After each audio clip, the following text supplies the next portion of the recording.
जय हिंद दोस्तों, ये टू लाइव गुड इंडिया में आपका स्वागत है। बीपीएससी 17th के मेंस के एग्जामिनेशन के लिए इंपॉर्टेंट रहेगा।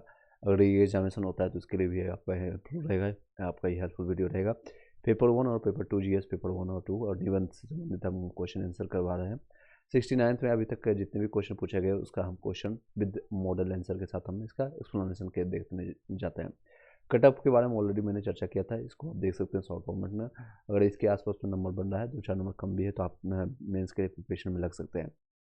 69 के बीपीएससी के लिए दे सकते हैं। मुख्य परीक्षा में जो जीएस पेपर 1 का अभी हम 5-6 क्वेश्चन करवा चुके हैं। लास्ट में आपको टारगेट दिया गया था, आप उसका सॉल्यूशंस करने की कोशिश कीजिएगा। साथ ही साथ आपको बताना चाहेंगे हम आपको आरआरबी एनटीपीसी के लिए, ग्रुप डी के लिए आपका नोटिफिकेशन जो ग्रुप डी का जारी कर दिया गया है, जो कि 23 जनवरी से फॉर्म भराया जाएगा। उसके लिए जीके और रीजनिंग और मैथ्स का प्रैक्टिस सेट हम आपको डेली के बेसिस में 7-8 क्वेश्चन यानी कि करवाने की कोशिश कर रहे हैं। साथ ही साथ फॉर्मूला और ट्रिक्स और के साथ प्रैक्टिस सेट भी हम आपको करवा रहे हैं। उसका लाभ उठाने के लिए प्ले लिस्ट बनाया दिया गया है, तो सभी एग्जामिनेशन के आपके लिए हेल्पफुल रहेगा। चलिए अब सीधे क्वेश्चन पर चलते हैं, जो कल लास्ट वीडियो में आपको दिया गया था, आपको उसी को आगे बढ़ाते हुए। लास्ट वीडियो में बताया गया था कि आप इसका प्रैक्टिस कीजिएगा, क्वेश्चन लिखने की कोशिश कीजिएगा। प्राचीन काल में जो है पूर्वी भारत के गुफा क्षेत्र यानी प्राचीन काल में जो है यानी कि एंशियंट टाइम में पूर्वी भारत के गुफा चित्र के बारे में, उसके बारे में व्याख्या देना है। और ये शॉर्ट टर्म में 7 नंबर का क्वेश्चन था। लगभग 350 से वर्ड तक आप इसको लिखने की कोशिश कीजिएगा। देख सकते हैं मॉडल आंसर किस तरह से है और आपने किस तरह से प्रैक्टिस किया। अगर नहीं कुछ भी किया तो इसको आप देख करके प्रयास कीजिएगा, अपने शब्दों में लिखने की कोशिश कीजिएगा, बट तथ्यों को सेम एज इट इज लिखने की कोशिश कीजिएगा। फैक्ट चेंज नहीं होता, फैक्ट चेंज नहीं होता है। तो आपका पीटी में भी और मेंस में भी दोनों जगह हेल्पफुल रहेगा। इवन इंटरव्यू में भी ये सारे फैक्ट अगर याद रहते हैं, कुछ क्वेश्चन इस तरह पूछे जाएंगे तो आपको हेल्पफुल रहेगा, तो संपूर्ण जानकारी यहाँ पर मिलेगा। भारत में पहाड़ियों को काट करके गुफाओं का निर्माण किया जाना मौर्य काल से शुरू किया गया था। मौर्य कालीन के बारे में मैंने लास्ट वीडियो में चर्चा किया था, उसको आप देखिएगा। शॉर्ट वीडियो सारी चीज़ें हम रखते हैं ताकि बेहतर से आपको 2 से 3 बार इसको रिवाइज किया जा सके। मैं अभी पहले वीडियो आपको जो भी बता रहे हैं उसको समझा रहे हैं, साथ ही साथ आपको एक एक शब्दों को बताने की कोशिश करेंगे। एक बार दोबारा इसको रिपीट कर देंगे। भारत में पहाड़ियों को काट करके गुफाओं का निर्माण करना जो है मौर्य कालीन में है। और मौर्य कालीन की स्थापना किसने करवाया था मैंने बताया, आप लोग कमेंट बॉक्स में बताइएगा। सबसे प्रारंभिक का जो है रॉक कट जो है आपका, रॉक कट यानी कि रॉक यानी कि चट्टानों को काट करके गुफाओं के निर्माण का श्रेय जो है मौर्य शासकों को जाता है। तो सबसे पहले किसको जाता है, तो मौर्य शासकों को। बिहार में बराबर और नागार्जुन गुफाएं मौर्य शासक दशरथ के समय निर्मित कराई गई थी, जिन्हें आजीवक और बौद्ध सब भिक्षुओं को प्रदान किया गया था। तो सबसे पहले जो है नागा और बराबर की गुफाएं बिहार में देखने को मिलता है, जो मौर्य शासकों दशरथ के समय जो है निर्मित कराई गई थी, जिन्हें आजीवक आजीवक वो लोग होते थे जो कि अपने जीवन जो है भाग्यशाली चीज़ों पर भी विश्वास करते, यानी फेथ पर विश्वास करते थे। रेदर जो आपके जो भी आपके भाग में लिखा है वही मिलेगा, और जो लिखा है वो मिलेगा ही मिलेगा, जो नहीं लिखा है आप कितना भी प्रयास करें नहीं मिलेगा। ये भागों पर विश्वास करने वाले इसके कौन है संस्थापक, आप लोग कमेंट बॉक्स में बताइएगा। बौद्ध भिक्षुओं को प्रदान किया गया था। रॉक कट जो है आपका गुफाओं में विस्तृत मूर्तियाँ, पेंटिंग और वास्तुशिल्प। इसी में फैक्ट भी पीटी से भी क्वेश्चन आ सकता है, रॉक कट में गुफाओं में किन चीज़ों का निर्माण किया गया था। तो मूर्तियाँ का, पेंटिंग का, वास्तुशिल्प तत्व होते हैं जो भारत की कलात्मक और धार्मिक विविधता को प्रदर्शित करता है। तो क्या चीज़ को प्रदर्शित करता है, तो आर्ट को और कलात्मक को और धार्मिक विविधता को प्रदर्शित करता है। चलिए पूर्वी भारत के गुफा में आंध्र प्रदेश, उड़ीसा, बिहार के चित्रों को शामिल किया जाता है।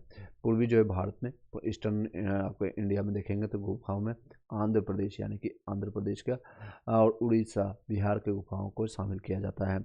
पश्चिमी भारत के समांतर जो है पूर्वी भारत में भी बौद्ध जैन धर्म से संबंधित गुफाएं निर्मित होती है। यानी पश्चिम भारत में जो हमने लास्ट वीडियो में चर्चा किया था, तो उसमें जो है आपको बौद्ध और जैन का भी उसमें समानता देखने को मिलती है, सेम चीज़ें वहाँ पर भी मिलती है।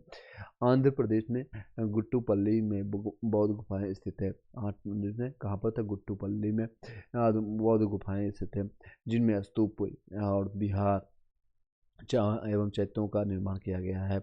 आंध्र प्रदेश के पड़े पलम में भी पहाड़ियों के ऊपर चट्टान को काट करके स्तूप बनाए गए हैं।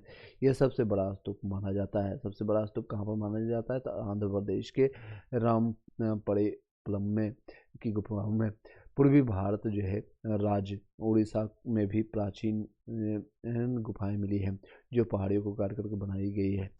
खंडगिरी उदयगिरी की गुफाएं को जो है रॉक कट गुफाएं का सुंदर उदाहरण है। तो कहाँ पर, तो खंडगिरी और उदयगिरी के जो है गुफाएं रॉक कट के उदाहरणों का सुंदर उदाहरण एग्जाम्पल मिलता है। इन गुफाओं में राजा खाड़वेल किसका मिलता है, तो राजा खाड़वेल, इस तरह से क्वेश्चन पूछा सकता है। खंडगिरी कहाँ पर, तो राजा खाड़वेल के शिलालेख पाए जाते हैं। ये गुफाएं जैन धर्म से संबंधित मानी जाती है। किससे, तो जैन धर्म से संबंधित। इसी से क्वेश्चन आ सकता है खंडवेल खाड़वेल किस धर्म से संबंधित है, बौद्ध, जैन, आपका हिंदू, मुस्लिम, इस तरह से ऑप्शंस में आपको मिल सकता है। चलिए दोस्तों, इन गुफाओं में निर्मित तोरण यानी तोरण जो वेलकम द्वार जिसको कहते हैं, तोरण द्वार पर आकृति उड़े की गई है यानी उसमें बनाई गई है। पूर्वी भारत में जो है प्राप्त रॉक कट जो है गुफाएं जैन एवं वो बौद्ध धर्म से संबंधित है। ये गुफाएं पश्चिम भारत की गुफाओं से अपेक्षाकृत छोटी है। पश्चिम भारत से अगर बातें करें तो छोटी पाई जाती है। इनमें प्रवेश द्वार जो है अलंकृत है। ये गुफाएं बिहार, आंध्र प्रदेश और उड़ीसा से प्राप्त हुई है। तो जिससे इन चीज़ों को रिपीट किया गया देख सकते हैं। जिस तरह से आपका स्टार्ट किया गया था अंत भी उसी तरह से कर सकते हैं। इसके चैत्य द्वार जो है लोक कथाओं से सुसज्जित है, जिसको हम तेजी से एक बार रिपीट कर देते हैं। भारत में पहाड़ियों को काट करके गुफाओं का निर्माण किया जाना मौर्य कला से शुरू किया था। इस सबसे प्रारंभिक जो है रॉक कट गुफाएं के निर्माण का श्रेय जो है मौर्य शासकों को जाता है। बिहार में बड़े एवं और नागार्जुन गुफाएं मौर्य शासक दशरथ के समय निर्मित कराई गई थी। इन्हें आजीविक और बौद्ध भिक्षुओं द्वारा प्रदान किया गया। रॉक कट गुफाओं में विस्तृत मूर्तियाँ, पेंटिंग और वास्तुशिल्प तत्व होते हैं जो भारत की कलात्मक और धार्मिक विविधता को प्रदर्शित करते हैं। पूर्वी भारत के गुफाओं चित्रों में आंध्र प्रदेश, उड़ीसा और बिहार के गुफाओं को चित्रों को शामिल किया जाता है। पश्चिम भारत के समांतर पूर्वी भारत में भी बौद्ध और जैन धर्मों से संबंधित गुफाएं निर्मित थी। यानी ये दोनों कॉमन टर्म है, बौद्ध और जैन धर्म। आपको कुछ भी नहीं आता इससे संबंधित आप लिख सकते हैं।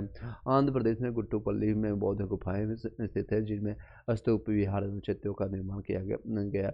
आंध्र प्रदेश के आपका रामपरेलम में भी पहाड़ियों के ऊपर चट्टान को काट कर स्तूप बनाए गए हैं। यह सबसे बड़ा आपका स्तूप माना जाता है। पूर्वी भारतीय राज्य उड़ीसा में भी प्राचीन गुफाएं मिली है जो पहाड़ियों को काट करके बनाई गई थी। खंडगिरी उदयगिरी गुफाएं रॉक कट गुफाओं का सुंदर उदाहरण है। इन गुफाओं में राजा खाड़वेल के शिलालेख पाए जाते हैं। ये गुफाएं जैन धर्म से संबंधित मानी जाती है। इन गुफाओं में निर्मित तोरण द्वार पर आकृति उड़े की गई है। पूर्वी भारत में प्राप्त रॉक कट जो गुफाएं जैन एवं बौद्ध धर्म से संबंधित है। ये गुफाएं पश्चिम भारत की गुफाओं से अपेक्षाकृत छोटी है। इसमें प्रवेश द्वार अलंकृत है। ये गुफाएं बिहार, आंध्र प्रदेश और उड़ीसा से प्राप्त हुई है। इसे इनके चैत्य द्वारा जो है लोक कथाओं से सुसज्जित है। आई होप कि ये आंसर अच्छा लगा होगा। नेक्स्ट वीडियो में आगे कंटिन्यू करेंगे। जीएस पेपर 1 का ये था। आपका जीएस पेपर 2 भी हम आपको पार्ट 2 स्टार्ट कर देंगे और निबंध का भी हम एक आपको लाएंगे। निबंध का नेक्स्ट वीडियो में आपको देखने को मिलेगा।